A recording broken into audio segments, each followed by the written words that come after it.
मान लीजिए कि आप किसी रेस्टोरेंट या भोजनालय में जाते हैं और जिज्ञासावश यह जानना चाहते हैं कि वहां पर उपस्थित लोगों की आयु क्या है। आप यह समझना चाहते हैं कि इस भोजनालय में एकत्रित हुए लोगों की आयु किस प्रकार से वितरित है। क्या यहाँ पर बच्चे ज्यादा हैं या वयस्क ज्यादा हैं या बूढ़े ज्यादा हैं। तो आप सभी से जाकर उनकी आयु पूछते हैं और इस प्रकार से यहाँ लिख लेते हैं। पर अगर हम इन आंकड़ों को देखें तो ठीक ठीक ये अंदाजा लगाना मुश्किल हो रहा है कि किस आयु के कितने लोग हमारे पास इस भोजनालय में भोजन कर रहे हैं। अब इन आंकड़ों को व्यवस्थित करने का एक तरीका यह हो सकता है कि हम अलग अलग आयु के वर्ग बना लें और देखें कि प्रत्येक वर्ग में या प्रत्येक श्रेणी में कितने लोग शामिल हैं। आइए सबसे पहले देखते हैं कि 0 से 9 की आयु के बीच कितने लोग हैं। यहाँ लिख लेते हैं वर्ग और यहाँ लिख लेते हैं व्यक्तियों की संख्या। अब 0 से 9 के बीच 1 आएगा, 3 आएगा, 5 आएगा, 4 आएगा और ये 9 आएगा और ये 6 आएगा। यानी कि वर्ग 0 से 9 के बीच उपस्थित लोगों की संख्या हो गई 6। अब अगले वर्ग की बात करते हैं 10 से 19। 10 से 19 के बीच यहाँ कितने लोग हैं। ये हो गया पहला, दूसरा, तीसरा और बस। और यहाँ कोई भी 10 से 19 के बीच नहीं है। यानी कि 10 से 19 वर्ग के बीच हमें मिले 3 लोग। अब अगले वर्ग की बात करते हैं। कितने लोग 20 से 29 वर्ष की आयु के बीच हैं। 1, 2, 3, 4, 5। 20 से 29 वर्ष की आयु के बीच हमारे पास 5 लोग हैं। अगला वर्ग होगा 30 से 39, 1 और यहाँ कोई भी 30 से 39 के बीच नहीं है तो 30 से 39 के बीच हमें मिलेगा सिर्फ 1। अगला वर्ग 40 से 49, हमारे पास कुल 1 और ये 2 लोग हैं 40 से 49 के बीच में। यहाँ लिख देते हैं 40 से 49 के बीच 2 लोग मिल गए। इसके बाद वर्ग मिलेगा 50 से 59 और हमारे पास यहाँ पर 2 लोग हैं 51 और 58 जो 50 से 59 के वर्ग में आएंगे। तो यहाँ लिख देते हैं 50 से 59 के बीच मिल गए हमें 2 लोग। और आखिरी वर्ग हमारा होगा 60 से 69।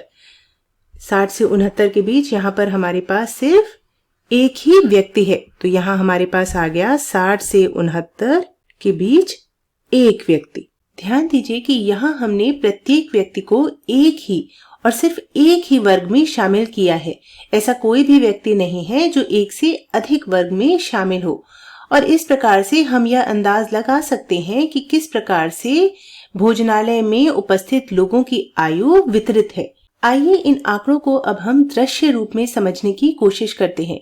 हम एक चित्र बनाते हैं जिसे हम हिस्टोग्राम या आयत चित्र कहते हैं। आयत चित्र सांख्यिकी में आंकड़ों के बारंबारता वितरण को दर्शाने वाला एक ग्राफ होता है जिसमें हम संबंधित वर्गों और उनकी बारंबारताओं को सटे हुए आयतों के रूप में प्रस्तुत करते हैं। प्रत्येक आयत की ऊंचाई उस वर्ग अंतराल की बारंबारता को दर्शाती है। तो आइए दिए गए आंकड़ों के लिए हम आयत चित्र बनाते हैं। इसके लिए हम y अक्ष पर बारंबारताओं को लिखेंगे और x अक्ष पर अपने वर्गों को। तो यहाँ हमने y अक्ष पर व्यक्तियों की संख्या को लिख लिया और x अक्ष पर इन वर्गों को लिख लिया। अब 0 से 9 वर्ग में हमारे पास 6 लोग हैं तो यहाँ पर हम एक 6 ऊंचाई का आयत बना लेते हैं। इसी प्रकार से 10 से 19 के बीच हमारे पास 3 लोग हैं। यहाँ पर हम एक 3 ऊंचाई का आयत बना लेते हैं। 20 से 29 के बीच 5 लोग हैं। यहाँ पर 5 ऊंचाई का एक आयत बना लेते हैं। 30 से 39 के बीच सिर्फ एक व्यक्ति है तो यहाँ पर हम 1 ऊंचाई का आयत बना लेंगे।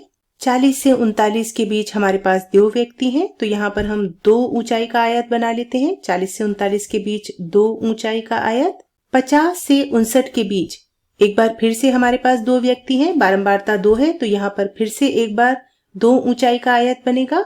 और 60 से 69 के बीच हमारे पास सिर्फ एक व्यक्ति है तो यहाँ एक बार फिर से सिर्फ 1 ऊंचाई का आयत बनेगा।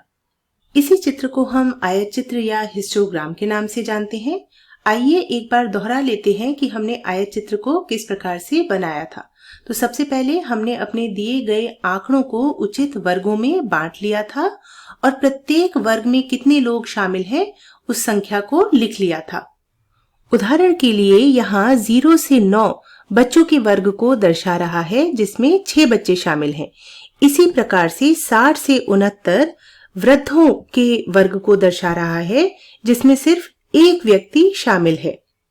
इसके बाद हमने y अक्ष पर व्यक्तियों की संख्या को लिखा था और x अक्ष पर अपने वर्गों को लिख लिया था। इसके बाद हम प्रत्येक वर्ग के सापेक्ष उस वर्ग में उपस्थित व्यक्तियों की संख्या के बराबर ऊंचाई का आयत बना लेंगे और सभी वर्गों के सापेक्ष आयत बनाने के बाद हमें आयत चित्र प्राप्त हो जाएगा। अब इस आयत चित्र को देखकर हम कह सकते हैं कि यहाँ पर छोटे बच्चों की संख्या सबसे ज्यादा है। शायद इस भोजनालय में छोटे बच्चों को कोई पुरस्कार दिया जा रहा होगा, तभी यहाँ पर छोटे बच्चों की संख्या सबसे ज्यादा है।